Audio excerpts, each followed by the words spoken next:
कैसे बने असदुद्दीन ओवैसी भारत के सबसे लोकप्रिय मुस्लिम राजनेता। एक राजनेता से कहीं अधिक है उनकी पहचान। महान समाज सेवी भी हैं। असदुद्दीन ओवैसी संसद रत्न अवार्ड से भी किया जा चुका है सम्मानित। राजनीति में आने से पहले क्रिकेटर बनने का देखते थे सपना। अपने किन बयानों के कारण ओवैसी ने खड़ा किया है विवाद, और क्यों उनकी पार्टी AIMIM को बीजेपी की बी टीम कहा जाता है। असदुद्दीन ओवैसी के बारे में आज हम आपको कई रोचक बातें बताएंगे जिनके बारे में आपने पहले कभी नहीं सुना होगा। असदुद्दीन ओवैसी का जन्म 13 मई सन 1969 को हैदराबाद में हुआ था। उस समय हैदराबाद आंध्र प्रदेश का ही हिस्सा था। ओवैसी के पिता और दादा भी राजनीति में पूरी तरह से सक्रिय थे। उस्मानिया यूनिवर्सिटी से ओवैसी ने ग्रेजुएशन की डिग्री हासिल की थी और इसके बाद वे लॉ की पढ़ाई करने के लिए लंदन चले गए थे। वापस आने के बाद उन्हें बैरिस्टर असदुद्दीन ओवैसी के तौर पर जाना गया। ओवैसी एक राजनेता होने के साथ साथ एक वकील भी हैं। ओवैसी को भारत का सबसे लोकप्रिय मुस्लिम राजनेता के तौर पर जाना जाता है। उन्हें दुनिया के 500 सबसे प्रभावशाली मुसलमानों की सूची में भी शामिल किया जा चुका है। मुसलमानों के हक में अक्सर वो अपनी अपनी आवाज उठाते नजर आते हैं। असदुद्दीन ओवैसी के पिता का नाम सुल्तान सलाहुद्दीन ओवैसी था और माता का नाम नजमुन्निसा ओवैसी था। उनके पिता लंबे समय तक ऑल इंडिया मजलिस ए इत्तेहादुल मुस्लिमीन यानी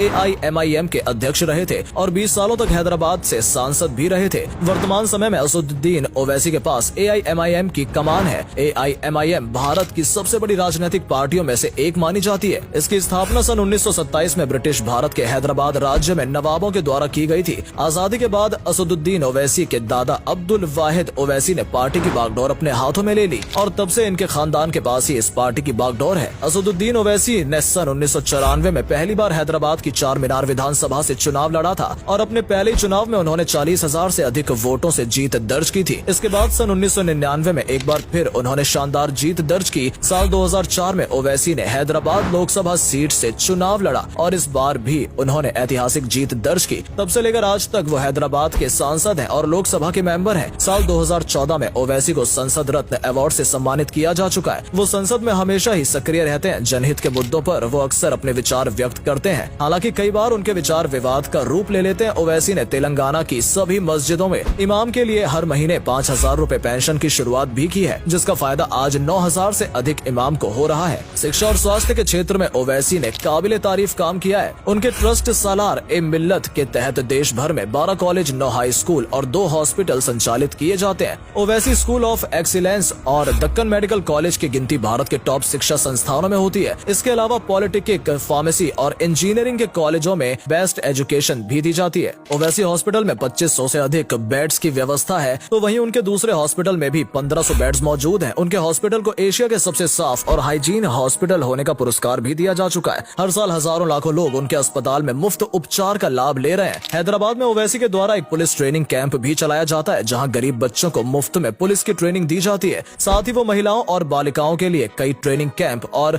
स्किल सेंटर भी चलाते हैं, जहां पर सिलाई, कढ़ाई, बुनाई करना और कंप्यूटर चलाना सिखाया जाता है। साल 2012 में फोर्ब्स ने ओवैसी को एजुकेशन और हेल्थ सेक्टर में काम करने वाले शीर्ष व्यक्तियों की सूची में भी शामिल किया है। असदुद्दीन ओवैसी की पर्सनल लाइफ की बात करें तो उनका निकाह सन 1996 में हुआ था और उनकी पत्नी का नाम फरहीन ओवैसी है। ओवैसी और उनकी पत्नी के कुल 6 बच्चे हैं, जिनमें एक बेटा और 5 बेटियां हैं। उनके बेटे का नाम सुल्तानुद्दीन ओवैसी है और बेटियों का नाम खुदसिया ओवैसी, यास्मीन ओवैसी, अमीना ओवैसी, महन ओवैसी और आतिका ओवैसी है। असदुद्दीन ओवैसी को उनके चाहने वाले नकबी ए मिल्लत और असद भाई कहकर बुलाते हैं। फिलहाल तेलंगाना में वो विधायक हैं। कई बार ये भी अपने बयानों के कारण विवादों के घेरे में आ चुके हैं। वहीं असदुद्दीन के सबसे छोटे भाई का नाम बुरहानुद्दीन है और वो हैदराबाद में एतमादाद नाम के अखबार के संपादक हैं। इस अखबार की शुरुआत साल 2002 में की गई थी और आज ये हैदराबाद का सबसे लोकप्रिय अखबार बन गया है। ओवैसी की पार्टी AIMIM लगातार भारतीय राजनीति में अपनी जड़ें मजबूत कर रही है। वर्तमान समय में इस पार्टी के 2 राजनेता भी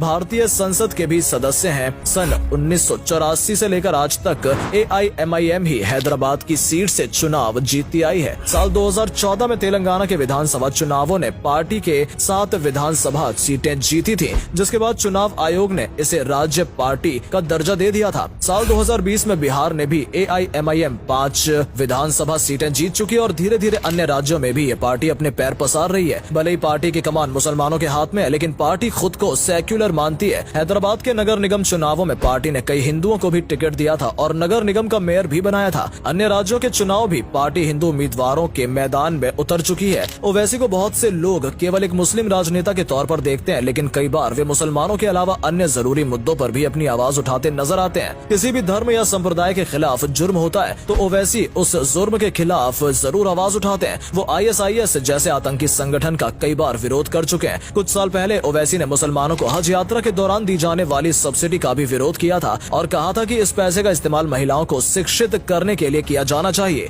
मुंबई में 26/11 के दिन हुए हमले का भी ओवैसी ने विरोध किया था और कहा था कि भारत का प्रत्येक दुश्मन मुसलमानों का भी दुश्मन है और ऐसे लोगों को सख्त से सख्त सजा दी जानी चाहिए। हालांकि इसके विपरीत अपने कई बयानों के कारण उन्हें विवादों का सामना भी करना पड़ा है और एक रैली के दौरान ओवैसी ने कहा था कि चाहे कुछ भी हो जाए वो भारत माता की जय कभी नहीं बोलेंगे। इसके अलावा वो गौ हत्या प्रतिबंध को लेकर भी अपना विरोध जता चुके हैं। साल 2020 में कोरोना महामारी के कारण जब पहली बार पूरे देश में लॉकडाउन लगाया गया था तो उसका भी ओवैसी ने जमकर विरोध किया था। इसके अलावा सन 1993 में मुंबई बम ब्लास्ट में दोषी पाए जाने वाले याकूब मेमन की फांसी का भी ओवैसी ने विरोध किया था और कहा था कि वो एक मुसलमान है इसलिए उसे निशाना बनाया जा रहा है। इसके अलावा संसद में भी कई बार अन्य सांसदों के साथ अक्सर उनका वाद विवाद चलता रहता है। असदुद्दीन ओवैसी पिछले काफी समय से मुसलमानों और दलितों को एक मंच पर लाने की कोशिश कर रहे हैं। हालांकि कई विरोधी पार्टियां उनके ऊपर बीजेपी की भी टीम होने का आरोप भी लगा चुकी हैं। कहा जाता है कि केवल मुसलमानों के वोट काटने के लिए उन्हें चुनाव में उतारा जाता है। वहीं ओवैसी का कहना है कि चुनाव लड़ना उनका संवैधानिक अधिकार है। असदुद्दीन ओवैसी के पास आज बेशुमार संपत्ति है। उनका हैदराबाद में एक आलीशान बंगला है जिसका इंटीरियर कमाल का है। चुनाव के दौरान उन्होंने अपनी संपत्ति 13 करोड़ रुपए बताई थी। तो दोस्तों ये थी असदुद्दीन ओवैसी के बारे में कुछ रोचक जानकारी जिनके बारे में यकीनन आपने शायद ही पहले कभी सुना होगा।